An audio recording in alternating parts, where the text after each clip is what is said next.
वर्षं तद्भारतं नाम भारतीयत्र सन्नतिः रत्नाकरधौतपदां हिमालयगिरिं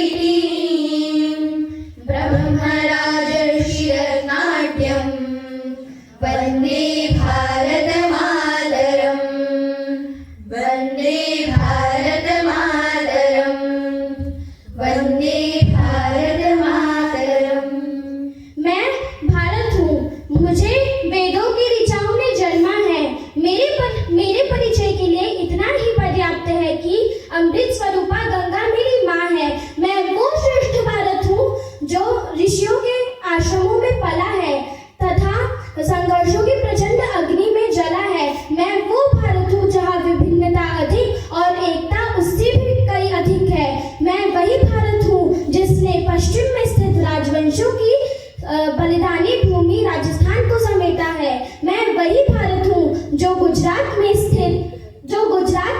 निम्न कोटि के व्यापारियों को शून्य से यात्रा प्रारंभ करवाकर शीर्ष पर चढ़ा देता हूँ। मैं वही भारत हूँ जिसकी राजधानी दिल्ली है, परंतु यहाँ दिल्ली के मूल निवासी कम बल्कि पूर्ण भारतवासी ज्यादा होते हैं।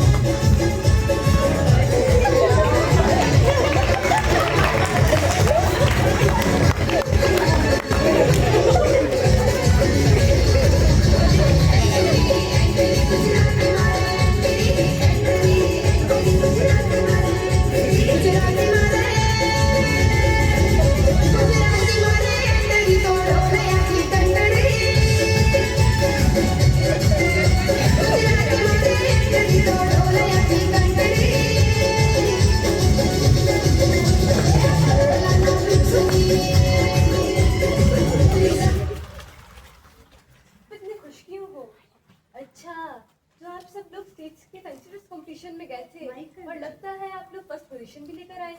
जी आचार्य जी, हमारी ट्रॉफी ये रही। Very good. तो क्या आप सबने साथ साथ में ही मेरा वो होमवर्क भी कंप्लीट कर लिया है? जी आचार्य जी। जी आचार्य जी, हमने उन्हीं राज्यों को चुना था जो आपने हमें गृह कार्य में दिए थे। अच्छा, तो बताओ आज यहाँ पर हम किस किस राज्य के बारे में चर्चा करने वाले हैं? आज हम यहाँ पर राजस्थान, गुजरात और भारत की राजधानी दिल्ली पर चर्चा करेंगे। क्या हम सबसे पहले अपने अपने राज्य के समूह के साथ बैठ जाएं? हाँ, बैठ जाओ। सर्वप्रथम गुजरात के बारे में चर्चा करेंगे। आज हम सर्वप्रथम गुजरात के बारे में चर्चा करेंगे। गुजरात भारत के पश्चिमी भाग में स्थित है। गुजरात की उत्तरी और पश्चिम सीमाएं अंतर्राष्ट्रीय सीमा है जो पाकिस्तान से जुड़ी हुई है। गुजरात दक्षिण एवं पश्चिमी से अरब सागर का निर्माण करता है। अच्छा, तो बताओ इस राज्य की राजधानी तथा इसका क्षेत्रफल क्या है? इस राज्य की राजधानी गांधीनगर है और इसका क्षेत्रफल 1,96,024 वर्ग किलोमीटर है। इसके गठन 1 मई 1960 को हुआ और इसी दिन महाराष्ट्र राज्य का गठन हुआ। तब से ये दोनों राज्य स्वतंत्र रूप से घोषित किए गए। इनमें भी 34 जिले हैं।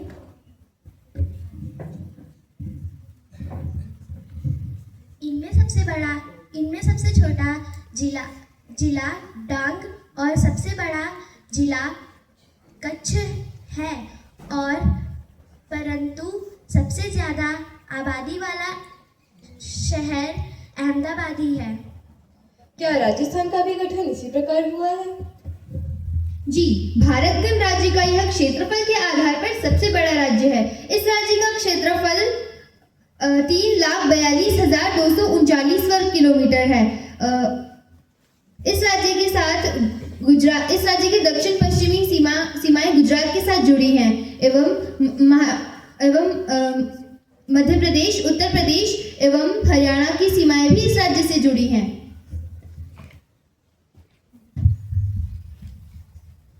इसकी राजधानी का नाम जयपुर है। इसका 1994 को हुआ था।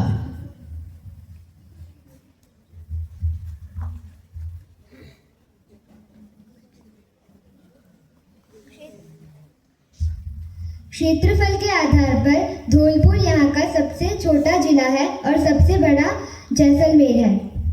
अच्छा, क्या गुजरात और राजस्थान में पड़ोसी राज्य होने के कारण कुछ समानताएं भी हैं या वे पूर्णतः ही भिन्न हैं?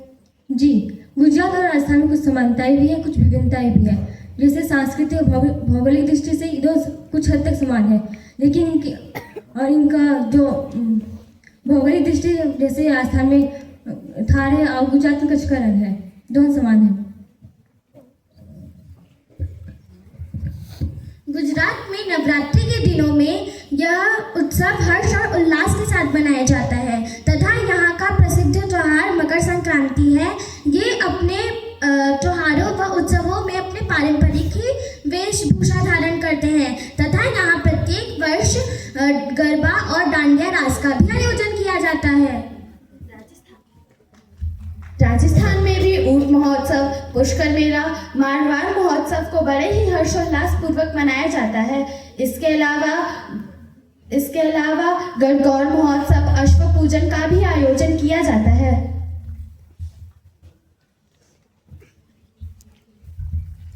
क्या आपको पता है दोनों राज्य की खाद्य सामग्री में भी विशेष भिन्नता है। राजस्थान में मावा कचौरी, मूंग दाल हलवा, दाल बाटी, घेवर जैसे व्यंजन खाए जाते हैं। राजस्थान के भोजन में दही, बेसन, घी, दूध जैसे पदार्थों का अधिक प्रयोग किया जाता है। और गुजरात में ढोकला, थेपला, खांडवी, दाबेली और बासुंदी, ऊंधियू पूरी आदि का प्रयोग किया जाता है। गुजराती लोग फरसाण का अधिक प्रयोग करते हैं। अच्छा, ठीक है। अब गुजरात व राजस्थान के ऐतिहासिक व पर्यटन के बारे में बताओ। जी, गुजरात में बहुत सारे पर्यटक स्थल हैं, जैसे सोमनाथ, मोढेरा का सूर्य मंदिर, गिरनाथ, जूनागढ़ इत्यादि वहाँ के धार्मिक स्थल हैं। इसके साथ साथ गांधी जी का जन्म स्थल पोरबंदर, जहाँ पुरातत्व और वास्तुकलाओं को समेटा हुआ है। आप सभी को पता है, गिर नेशनल पार्क भी गुजरात में है, जहाँ शेरों का अभय निवास है और स्टैचू ऑफ यूनिटी विश्व धरोहर पर सुप्रसिद्ध है। और राजस्थान के प्रमुख घूमने के स्थलों में जयपुर का प्रसिद्ध हवा महल, उदयपुर, चित्तौड़गढ़ आदि प्रसिद्ध है। और क्या आप जानते हैं, राजस्थान में स्थित कुंभलगढ़ का किला चीन के दीवार के पश्चात विश्व की दूसरी लंबी दीवार के रूप में ख्याति प्राप्त है। यहाँ का इतिहास भी अत्यंत शौर्य और वीरता से परिपूर्ण है।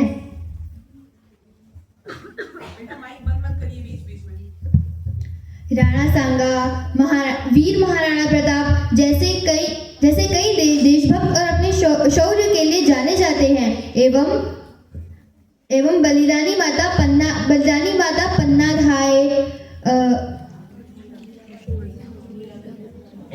मीराबाई, हाड़ी रानी एवं पद्मिनी जैसी कई वीरांगनाएं भी हुई हैं। अरे, तो गुजरात की भूमि ने भी तो अनेक महापुरुषों को जन्म दिया है, जैसे महर्षि दयानंद सरस्वती, महात्मा गांधी, लौह पुरुष सरदार वल्लभ भाई पटेल और वर्तमान के माननीय प्रधानमंत्री जी, जिन्होंने भारत के इतिहास में गुजरात का नाम स्वर्ण अक्षरों में लिखवाया है। अच्छा, ठीक है। गुजरात व राजस्थान पर काफी चर्चा हुई, अब दिल्ली के बारे में बताओ। भारत की राजधानी दिल्ली, जिसके दक्षिण में अरावली श्रृंखला है तो पूर्व में यमुना नदी बहती है। इसका कुल क्षेत्रफल 1883 वर्ग किलोमीटर है, जो वर्तमान में भारत का केंद्र शासित प्रदेश है। ये 13 फरवरी 1931 को भारत की राजधानी बना।